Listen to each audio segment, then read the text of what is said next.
Dear listeners, imagine this. In the middle of a stormy night, on the edge of a silent forest, an old man sits alone, clutching himself tightly. His shack is torn by the wind, the roof leaks, and the floor can barely be called shelter. His stomach twists in pain from hunger, but his heart hurts more, because the world seems to have forgotten him. He stares into the sluggish river. And that night, something emerges from the depths. A golden light dances on the surface. A whisper echoes, not human. That day would change everything. Or destroy everything.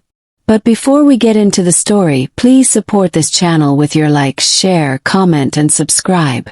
Your support means everything and keeps us excited to bring you more incredible stories.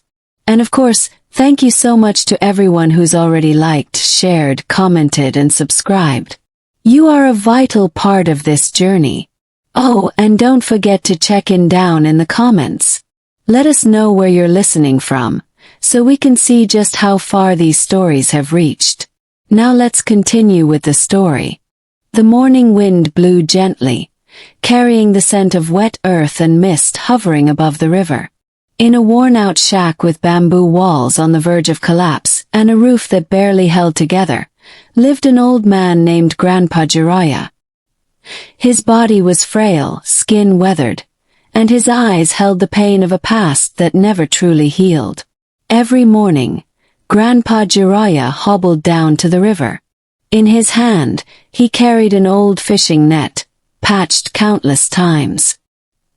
He would descend a small slope and sit on a large stone, the same stone he had fished from for decades. But in recent months, he hadn't caught a single fish. Only sticks, mud, and sometimes the carcass of an animal from the now polluted river. He cast his net, pulled it back, sighed, and cast it again, over and over, until the sun climbed high and his stomach screamed from hunger. Sometimes he picked wild snails or forest leaves to boil, just to survive. No one cared about him. Even his closest neighbors avoided him, calling him a useless old man who only burdened the village. One night, while heavy rain poured, Jiraiya sat curled up in a corner of his shack, hugging his knees. Thunder cracked the sky, wind howled through the bamboo walls. Water leaked from several spots in the roof, dripping everywhere. But what made his tears fall wasn't the storm. It was the old, faded photograph hanging on the wall, a picture of him with his wife and his only son Ridwan, who left 5 years ago. Ridwan left in anger. They had fought bitterly over selling a piece of land Ridwan didn't want to lose. Feeling betrayed, Ridwan disappeared. No letters, no calls. Just silence. Since then, only loneliness stayed with Jiraiya through the endless nights. That morning, after a cold, sleepless, foodless night, Grandpa Jiraiya returned to the river. Mist still clung to the surface of the water.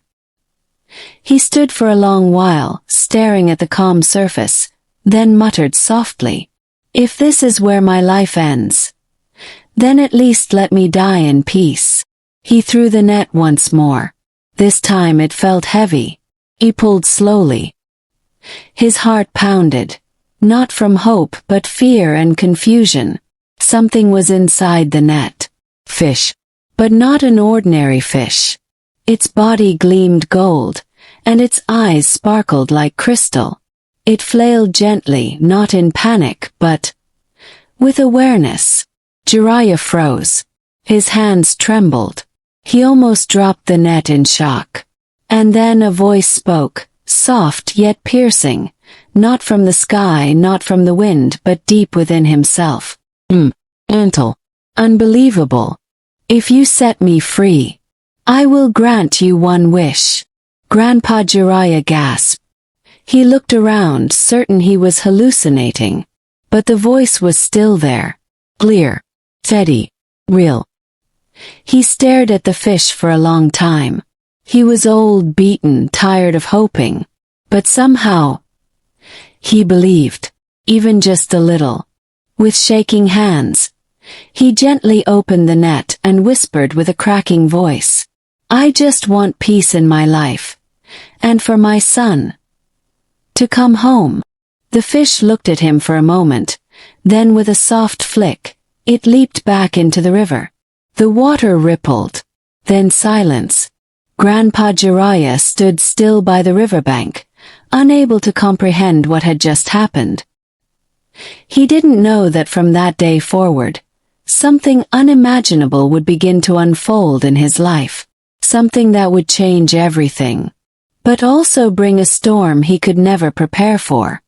3 days after that encounter, Grandpa Jiraiya began to feel strange changes creeping into his life. Not the kind of grand, magical changes people read about in fairy tales, but quiet, subtle things. Things that made him pause, made his breath catch without knowing why. That morning he woke earlier than usual. Sunlight pierced through the cracks of his bamboo walls, and for some reason the morning felt warmer. The air, usually cold and biting, now seemed to gently wrap around him. And then something unusual. Right in front of his door lay a small sack of rice. Not the cheap, yellowed kind he usually got out of pity.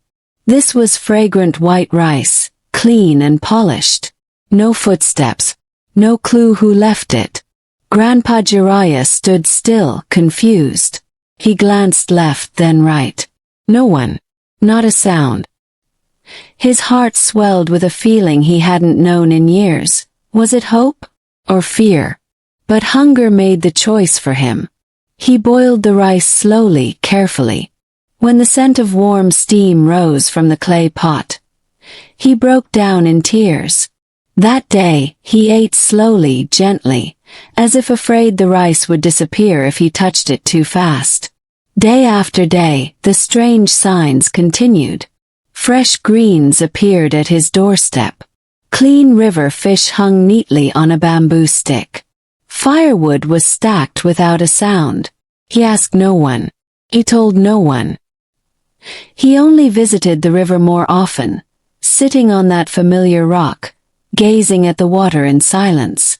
But not all changes brought peace. Because on the 4th evening, as the sun sank behind the hills, someone appeared at the end of the village path. A man carrying a large sack over his shoulder. His steps were heavy, uncertain. Those eyes, that walk. Ridwan. The son who had left 5 years ago. The son who vanished after a brutal argument. The son who'd sworn never to return. Grandpa Jiraiya's knees nearly buckled. He stood frozen as the man approached, dropping the sack with a thud, sitting in the dirt, lowering his gaze. Ridwan said nothing for a long moment. Then came a cracked whisper, heavy and tired. "Father, I'm sorry." The air between them froze. Crickets chirped faintly. A breeze from the river brushed past, carrying silence thicker than words. Grandpa Jiraiya stepped closer. His knees trembled. Why have you come back?" Ridwan kept his eyes on the ground. Then he spoke again. "I had a dream 3 nights in a row. In the dream you were sitting by the river, all alone, and there was a golden fish. It told me to come home." Jiraiya's breath caught in his chest. His eyes widened. "A golden fish," he whispered. Ridwan nodded. "At first I thought it was just nonsense. But the dream repeated. Same words, same fish. I could feel the river water, smell the earth, hear the voice. It said if I didn't return, you would." He trailed off. The fear on his face said more than words. Grandpa Jiraiya couldn't speak. He slowly reached out, pulled his son into a shaky embrace. Ridwan was stiff at first, but then he exhaled and melted into his father's arms. They didn't say much. They didn't need to. The pain between them didn't vanish. But for a moment it softened. That night they sat together outside the shack.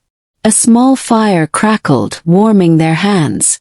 Then from the river came a strange sound. A rippling. But not like usual. They stood. Ridwan grabbed a flashlight from his sack, and they walked slowly down to the riverbank. The air grew colder. Mist rolled across the water's surface.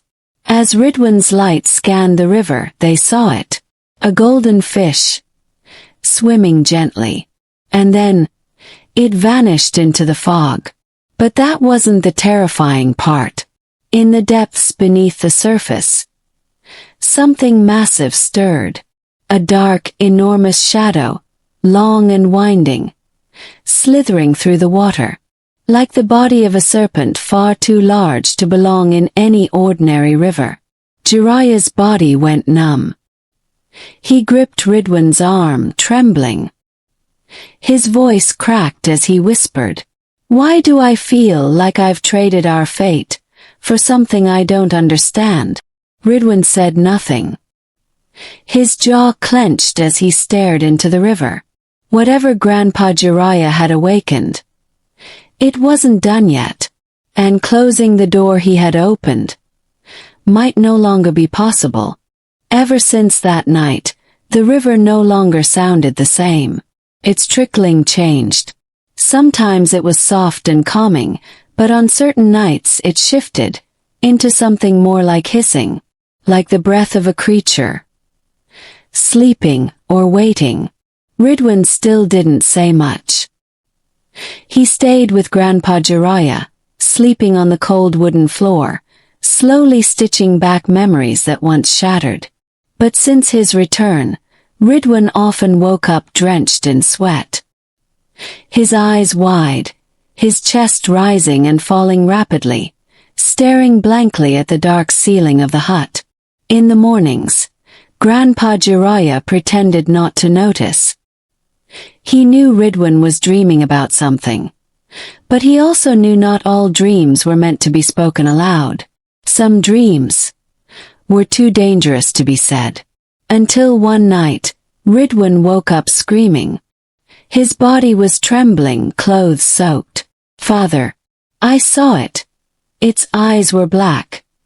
Its body stretched around the village, and I couldn't run." Grandpa Jiraiya sat beside him, gently patting his back. "It's just a dream, son." "No, father, it wasn't just a dream. Felt it. I smelled the mud on its skin, the river's scent, the smell of death."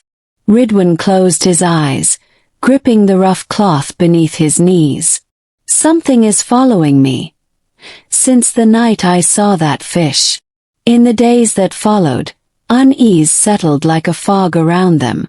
Grandpa Jiraiya started noticing strange things around the river, like the time he found footprints in the mud, but not human footprints. Long drag marks, as if something massive had slid through the earth. Leaves split, branches snapped, and the river pulled back from a certain area, as if even the water feared what now lived in its depths. He once got very close. Too close. And in that moment he felt the ground beneath him shift. Then a glint of gold flashed beneath the surface.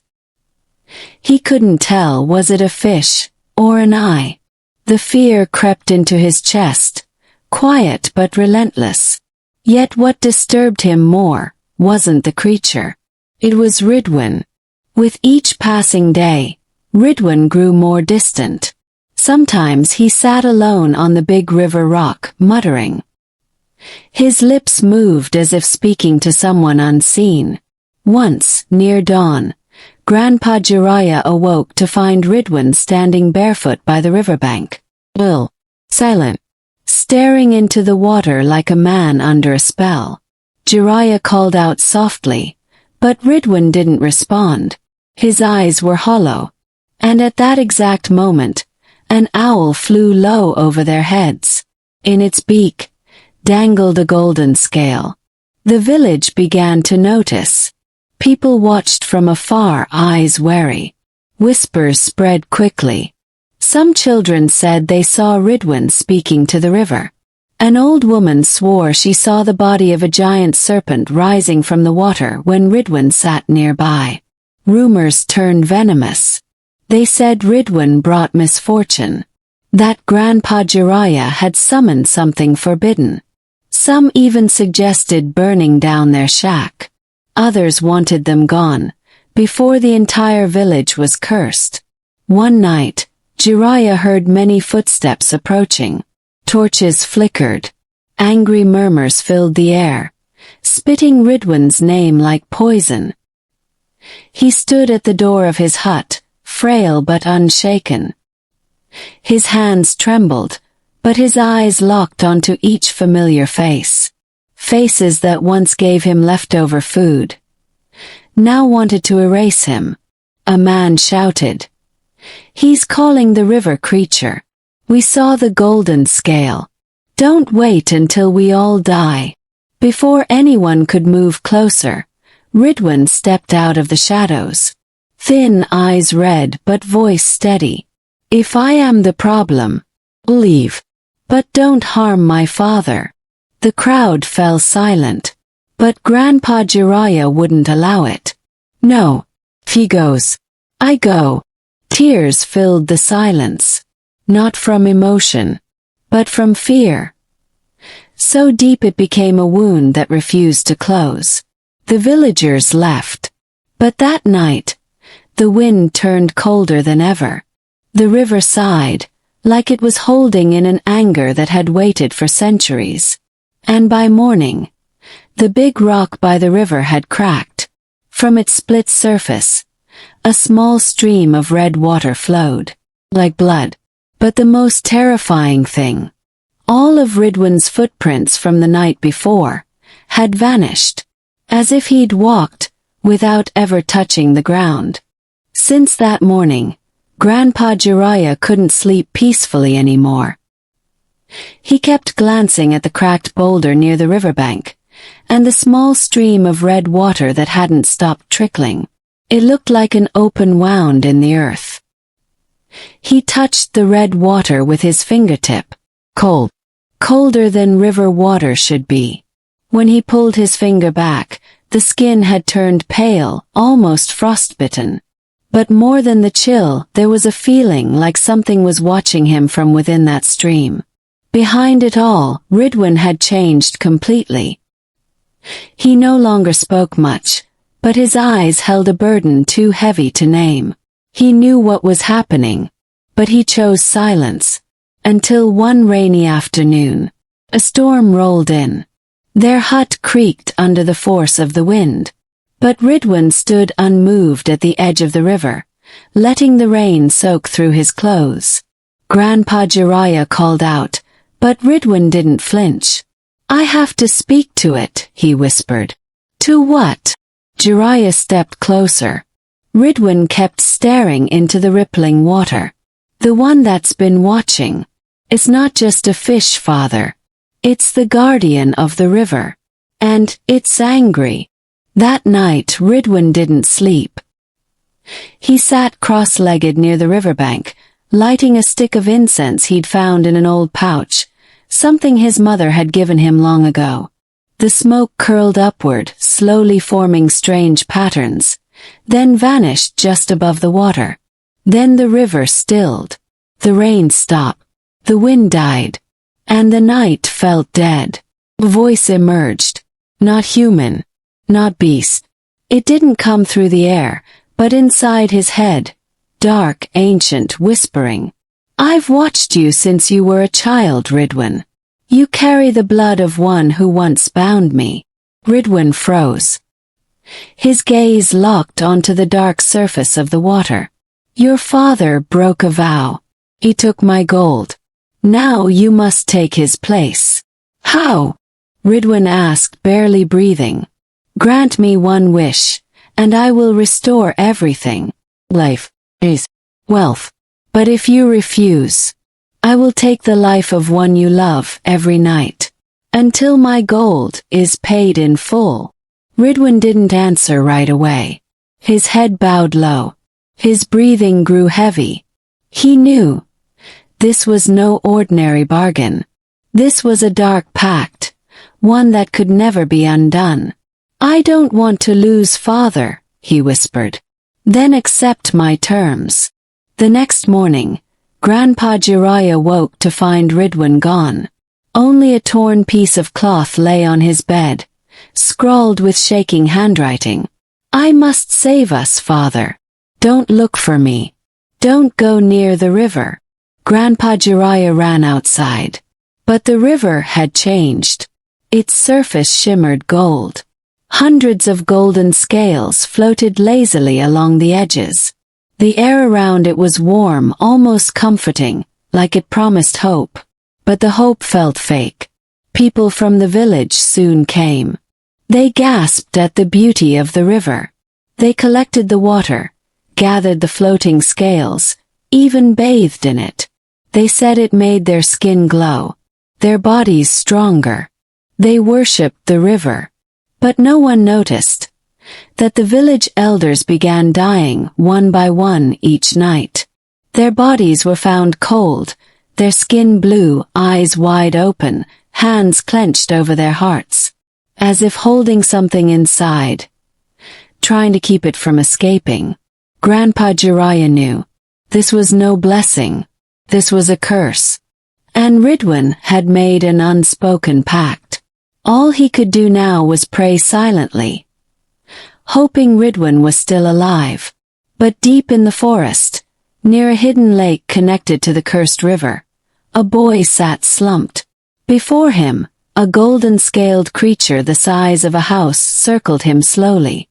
Its eyes glinted, black as the void. "This is only the beginning, Ridwan." And from Ridwan's chest, a thin mist began to rise, like his soul being drawn out little by little. Days passed. The river became more famous, even beyond the village. People came from all directions. They brought jerry cans, clay pots, even sacks, hoping to bring home just a bit of that golden water. But none of them knew. The gold couldn't be shared. Every drop was bound. And if someone unchosen dared to touch it, the river would take something in return. One night, a merchant from the city arrived. He had heard the rumors about the Golden River from whispers and gossip. He saw an opportunity. Without hesitation, he ordered his men to siphon the water and load it into trucks. Grandpa Jiraiya, who witnessed it all, rushed forward. His voice raspy, his body weak, but his spirit still burning. "Stop! Don't take that water. You don't know what you're disturbing." They only laughed. "Old man, mind your own business. We're only taking what's said to be Aloa's gift." That night, 3 of the merchant's 5 workers never returned. Their bodies were found the next morning, charred, stiff, their eyes shut tight, as if they had been crying in their final sleep. The merchant disappeared. His truck was abandoned. The water they took had turned pitch black. No glow. No miracle. Just a stench of rot thick with flies. Grandpa Jiraiya knew. That river only obeyed one person. Ridwan. Deep in a hidden lake, Ridwan was still alive. But not as he once was. His body was gaunt, almost skeletal. His hair had begun turning white though he was only 20. Around him, golden scales scattered like fallen leaves. But he couldn't touch any of them. Each time his hand came close, the scales crumbled to ash and vanished in the wind. The creature, the river guardian, only appeared at night. It circled him slowly, whispering straight into his soul. "A vow was made, Ridwan. Your father took my gift and broke his promise. Now you must pay the price. As long as gold is taken, the river must take life in return." Ridwan's voice cracked. "Please take me instead." "No. You are not a substitute. You are the conduit. As long as the greedy drink from me, I demand souls in balance." Tears flowed silently. Ridwan no longer cried aloud. His voice was lost in the rustle of forest leaves. He felt his time fading. But he knew, if he died now, the curse wouldn't stop. The river would find another vessel. And perhaps his grandfather would be next. He had to return. He had to break this chain. Back in the village, changes were undeniable. Smiling faces that once praised the river now wore deep sadness. Many families had lost elders under strange circumstances. Even more terrifying, some young people began having the same nightmare. They were chained at the river's bottom, golden links wrapping their arms, and a blinding light burning their eyes from above. They awoke drenched in sweat, their necks bruised, gasping for breath. One of them never woke up. His heart stopped, right in the middle of his morning prayer. The villagers began turning on each other. Whispers turned into accusations. Some blamed Grandpa Jiraiya, claiming he was hiding something dark. One night, rocks were hurled onto his roof. Another day, he was chased from the communal fields. But Grandpa Jiraiya never fought back. He just stared at the sky, hand over his chest, praying silently. "Oh Allah, protect my grandson. Don't let him be sacrificed for sins he never committed." That night, while the village slept, a white owl landed on Grandpa Jiraiya's roof. It stared directly into his eyes, then let out a soft, chilling hoot. And from the shadows, footsteps echoed from the riverbank. Someone or something had returned. Those footsteps weren't ordinary. Heavy, strained. Each step seemed to carry the weight of years. Grandpa Jiraiya rose from his mat, holding his breath. His body trembled. He knew those steps.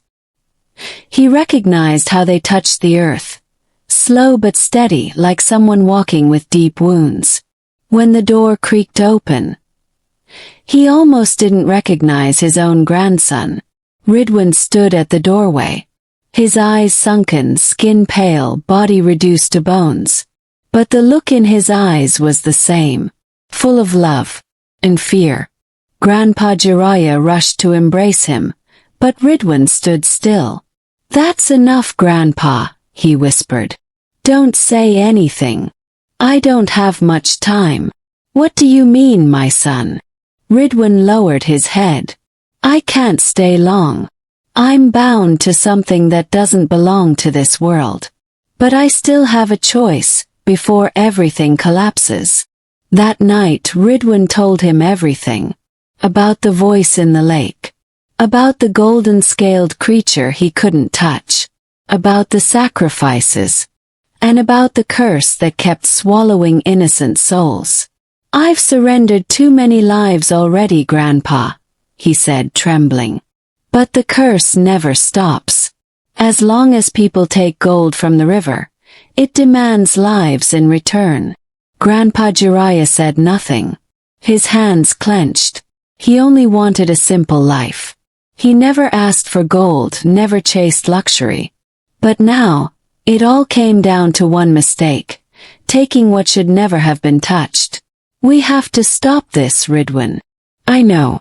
And there's one way." They left that very night, walking through narrow trails toward the river's source, the place where the gold first appeared. There, Ridwan showed him a small hole hidden beneath massive tree roots. From that hole flowed clear water, which turned to gold as it reached the river. "This is the beginning, the heart of the power. This is what must be sealed." Grandpa Jiraiya looked at him. "If we seal it, what happens to you?" Ridwan stayed silent. He stared at the sky. "I'll vanish. I'm part of the binding now. I'm not entirely human anymore, Grandpa." Tears fell from Grandpa Jiraiya's eyes without restraint. "I caused all of this. I should be the one to vanish. But the bond is with me, Grandpa. Not with you." Suddenly, from the bushes, screams erupted. 5 villagers appeared, holding torches and machetes. their faces filled with fear and fury. "You're the reason for this," one shouted. "We've lost our children, our wives. We won't let you escape." Grandpa Jiraiya stood protectively in front of Ridwan. "You don't understand. My grandson is trying to save us all." But they didn't care. They charged forward. Ridwan closed his eyes. And in an instant the wind roared. The torches went out. The earth trembled.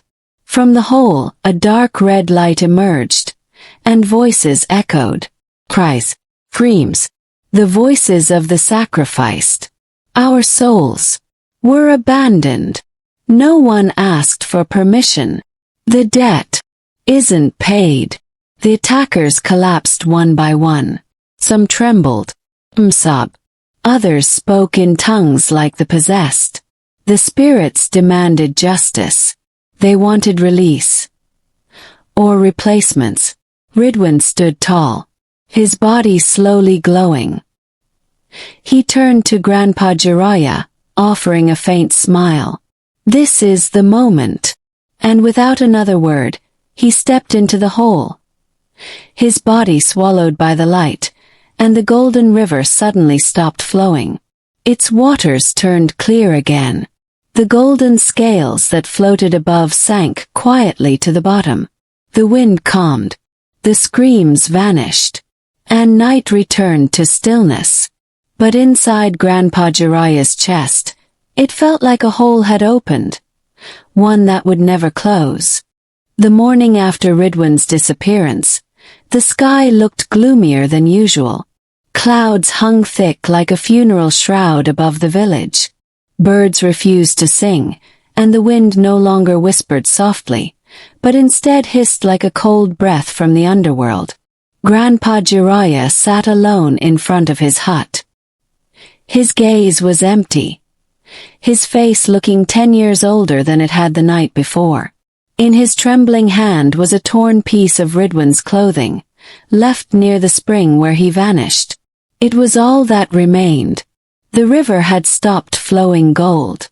Its waters were clear again. No shimmer, no luxury. People no longer came with buckets or large containers. They had begun to believe. The curse was real. But what they didn't know. The curse wasn't over yet. 3 days after Ridwan vanished, strange things began to happen. Those who had once drawn gold from the river started falling ill, one by one. But it wasn't an ordinary illness. Their bodies seemed to be wrapped in something unseen. Necks bruised, eyes wide open, lifeless. Their limbs shivered as though they were buried in ice. Doctors from the city came, but test results found nothing. No virus, no toxin, no logical cause. But Grandpa Jiraiya knew. It wasn't illness. It was the shadow of a pact, unfinished, unpaid. That night, he returned to the spring at the river's source. But not alone. He carried white cloths and incense from the old prayer room. He wanted to perform something. A final offering. If it could bring Ridwan back, or at least end the curse, he was ready. When he arrived, the hole where Ridwan had vanished had changed. No longer a small spring, but a gaping cave mouth, dark and steaming cold mist. From inside that cave voices echoed. But they weren't Ridwan's, nor the river guardians. These were the voices of children, women weeping, men laughing like madmen. And in the midst one voice calling out, "Jiraiya! Jiraiya! You promised me." Grandpa Jiraiya's knees buckled. He knew that voice. It was his late wife's, the one who died 20 years ago. He stepped back, heart racing. Cold sweat rolled down his temples. But the voice kept calling, dragging him toward the cave. And then they appeared. Figures, foggy, faceless. Not ghosts, not quite human. Shadow-like bodies, but their presence heavy, piercing. They raised their arms in unison. pointing at him. "You began this. You must end it." Suddenly the earth trembled. Cracks split the cave walls. And from within those cracks, golden liquid oozed out, not bright and beautiful, but thick, foul-smelling like blood. Grandpa Jiraiya fell to his knees, covering his ears. But the voices couldn't be silenced. They screamed, they cried, they begged, demanding, urging him to pay what had never been paid. "Ridwan gave his soul," he shouted, tears streaming down his cheeks. But the voices responded in unison. "Not enough." From a distance, screams echoed. Flames raged in the direction of the village. A man ran toward the spring, panic in his eyes. "Grandpa Jiraiya, the village is burning. The river runs red. Our children are possessed." Jiraiya looked up at the dark sky. There was no time left. No more delaying. He stood slowly. His face calm. His eyes burning with resolve. He knew. The only way to end all of this was to step inside, to face the spirits demanding justice, and offer something never before given. His own soul. Grandpa Jiraiya's steps were heavy. Each step on the damp earth carried 1,000 memories, 1,000 regrets. In front of him, the cave yawned wide like the mouth of hell, waiting for its final offering. Cold mist continued to pour out, along with distant whispers of trapped souls, calling, pleading, screaming. He didn't look back. He didn't care that flames had begun to consume the village. He didn't care about the screams of the possessed children. He didn't care that his old body was weakening with every breath. All he thought about was one thing: to find Ridwan, and to end the mistake that had started with a single greedy step, taking gold that never belonged to him. He entered. Darkness. No light. No air. Only cold, and whispers that stabbed straight into his mind. "Jiraiya, look at what you've done. Your gold is our blood." One by one, faces emerged from the shadows around him. Blurry, indistinct, but full of sorrow, full of wounds, full of tears. Some were babies. Some were elderly. They circled him, demanding justice. Then suddenly, through the thick mist, Ridwan appeared. His body was the same, but his face was now surrounded by a dim glow. He stepped forward slowly, choking back tears. "Why did you come, Grandpa? You were supposed to live. I was the one who should have paid." Grandpa Jiraiya looked at his grandson. His eyes were bloodshot, his breath shallow, but his voice was firm. "We're family, Ridwan. You've carried this alone for far too long." Ridwan cried. He wanted to embrace his grandfather, but their bodies could not touch. Something invisible kept them apart.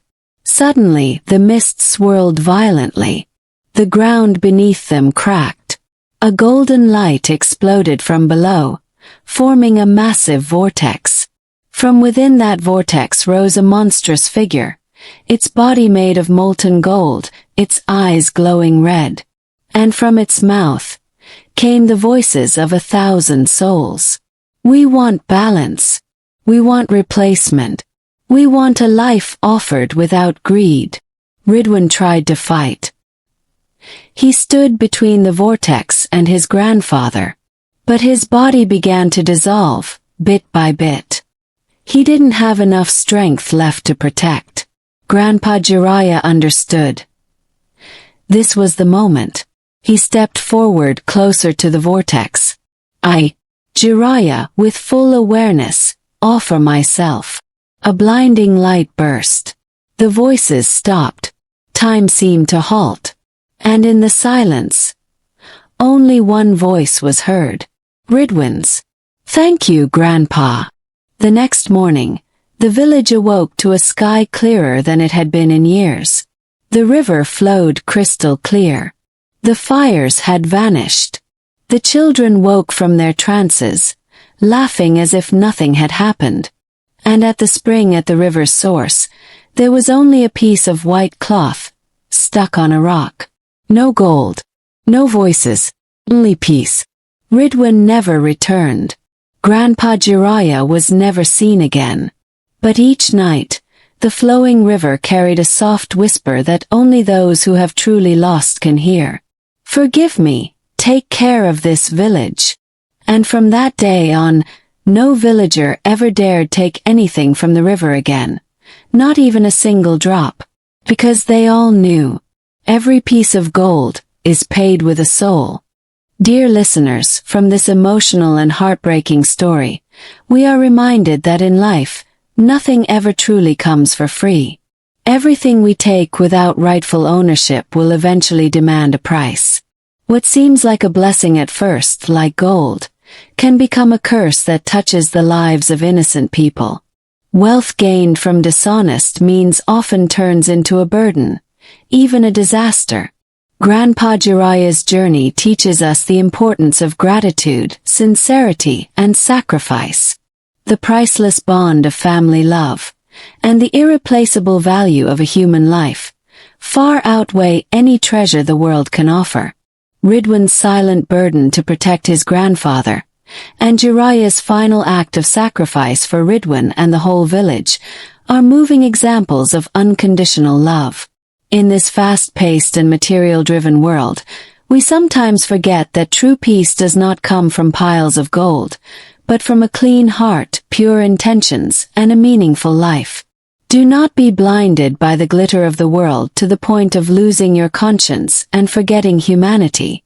This story is fictional, a tale written as if it were real, not to scare you, but to inspire, motivate, and teach life lessons, reminding us all to be cautious in our actions, to be mindful in seeking sustenance, and to always remember that every decision carries consequences, sooner or later. Thank you for staying with this story until the end. If it moved you or made you reflect, don't forget to like, share your thoughts in the comments, and subscribe to this channel. Your support means so much to us and keeps us motivated to bring you more heartfelt, meaningful stories. See you in the next story, dear friends. May this tale be a mirror for us all as we journey through our own lives.